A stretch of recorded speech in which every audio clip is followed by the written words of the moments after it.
Jesus reveals through Jakob Lorber in The Spiritual Son, a Philosopher and a Fanatic. Messages of Jesus Christ on the spiritual life in the beyond, given through the inner word to Jakob Lorber. Volume 1, Chapter 30. Discussion in the Hereafter, a spiritual philosopher and a fanatic.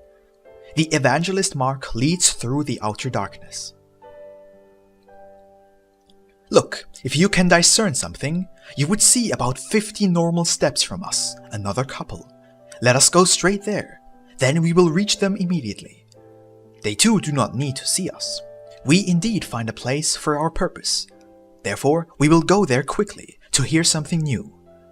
Well, we already are with them, and as you can see, this time there is a difference in gender in this couple.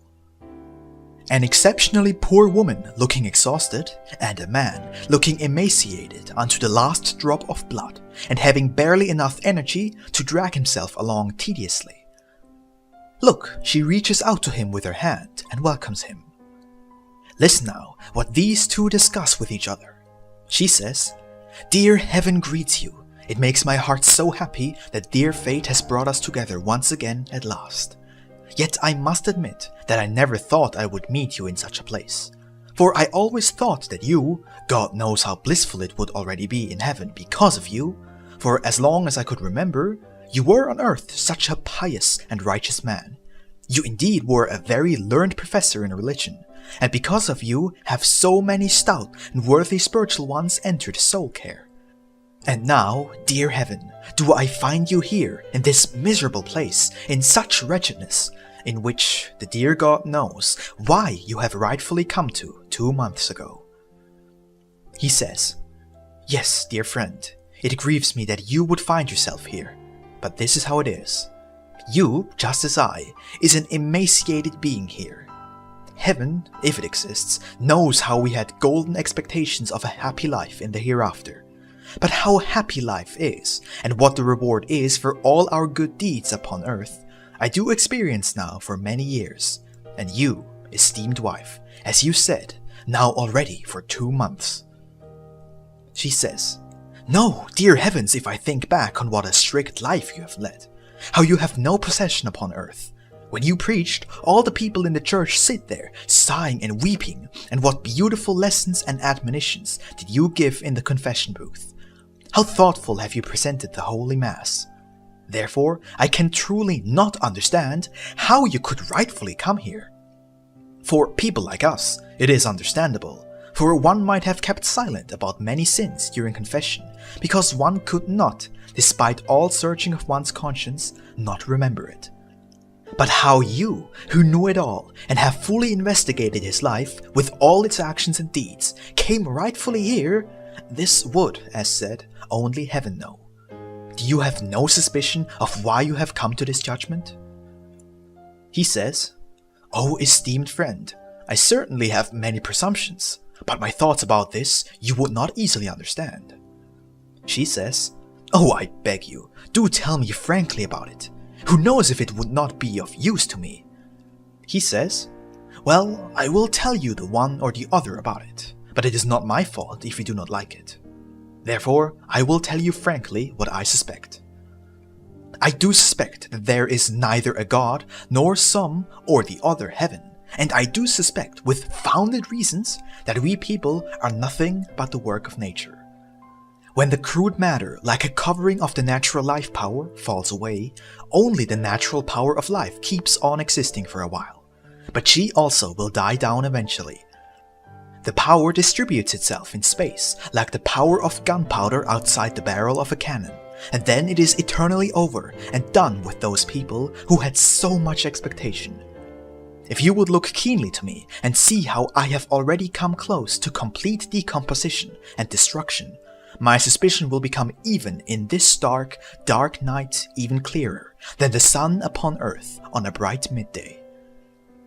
She says, "Oh, my dear heavens! If it exists, as you say, this is indeed terrible. Yes, you would know better than I. Even on earth, I sometimes thought, like my once highly learned and prominent lord once said, that there is nothing after death. Only now I see that the Lord has spoken the truth. Therefore, it will in time go with me as it is with you now.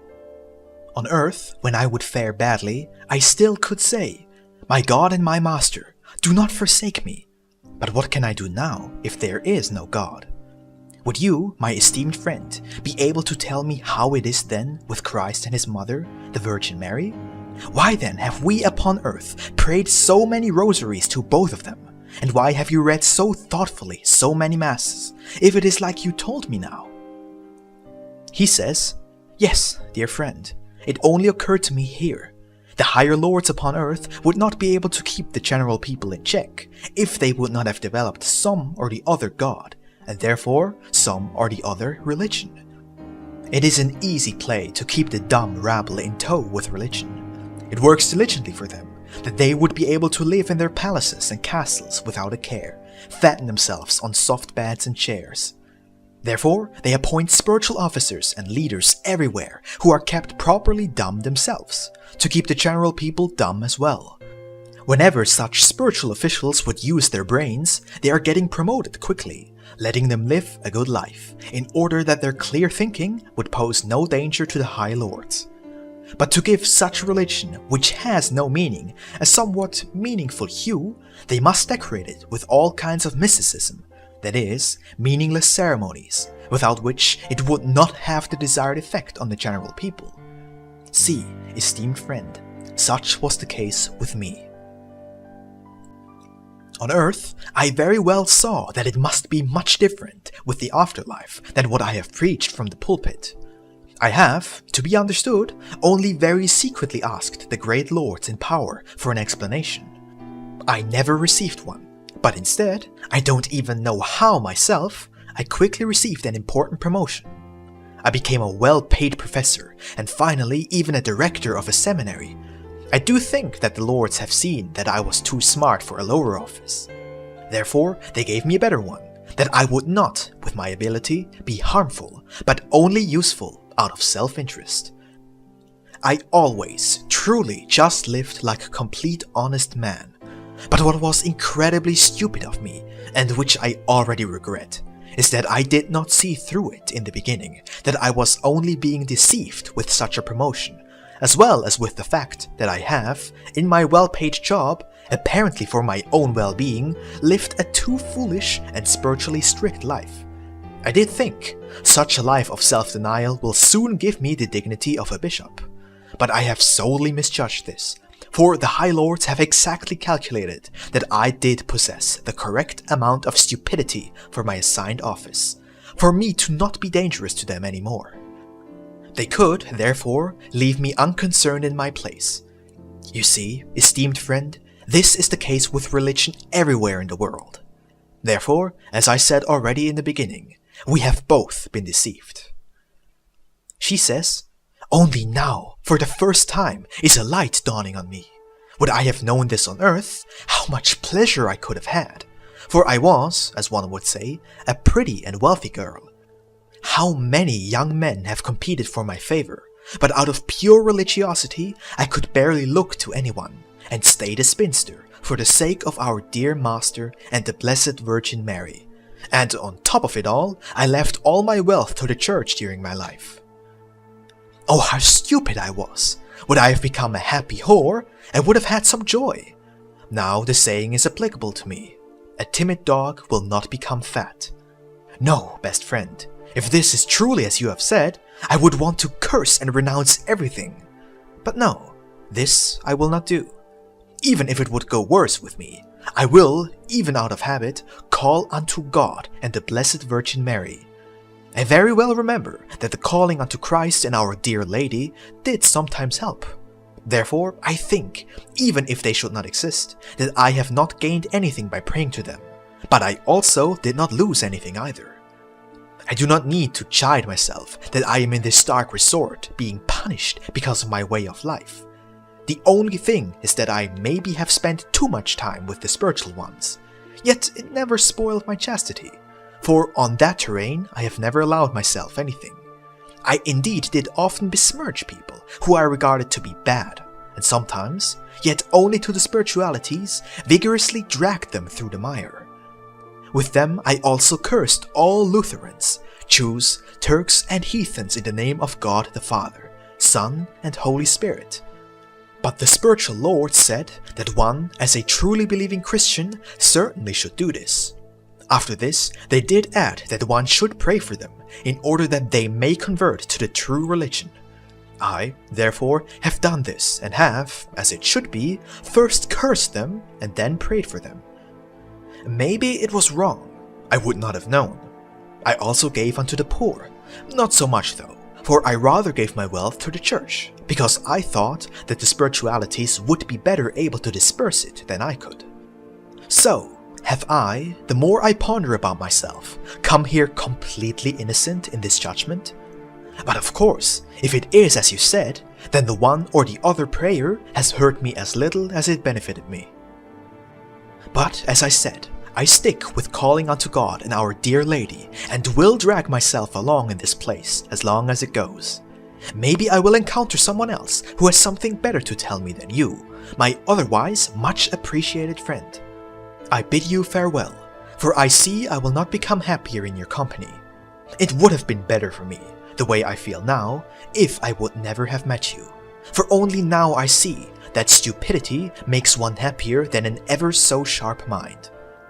I'm just glad that I did not end up in the feared purgatory or even in hell, for I am faring not that bad after all, because I have, besides hunger, no pain. I do have to satisfy the hunger with grass, which is in abundance here.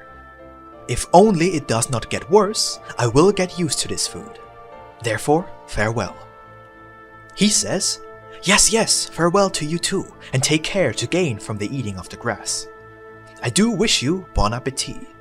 I did not have the luck to find an abundant grassy field, but only moss, and that was, up until now, very sparsely my only source of food. Look, they both depart, he in a more northerly direction, she closer to the midday. You say, we cannot really see why they would find themselves in this region. Concerning him, judging by his statements, he seems to have grounded reasoning. My dear friends, this you should be able to see at first glance. How is it with the love of someone who does a certain thing for either an immediate reward or a future reward? Is it not self-love? For whoever does the good and right thing out of any measure of self-interest likes himself too much and does everything to take care of himself as well as possible. It was the same way with her, who gave away everything she owned to receive heaven, the way someone else would spend all his wealth for some worldly goods. Yet they have not even a faint idea of true love for Christ, which should always be highly unselfish.